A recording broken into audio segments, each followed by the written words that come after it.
everyone, welcome back to another Meet the Bags video. Today I want to introduce you to the Fold and Go wallet by Sew Yours Patterns. This is a wallet that you do in fabrics, so quilting cottons or whatever. Let me show you some of the features of this. So you have your choice of a flip lock closure or a turn lock closure or a magnetic snap closure. I used a flip lock closure. When you open it up, it lays flat. You've got two places here for, well, one here for billfold, another one here, big long pocket, 6 card slots here, 6 card slots here, a little place to hold your pen. And this is what I like the most, is 2 places for change or whatever. It's kind of really cool.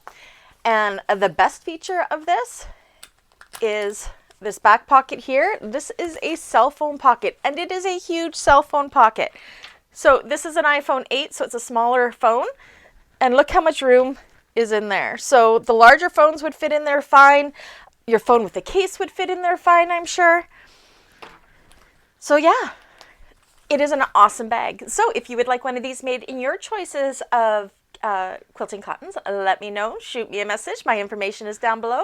And if you're looking for a tutorial on this, I do have one of those as well. So make sure you go check out my channel and find the tutorial for my bag makers community. Anyways, thanks everybody. See you on the next one. Bye.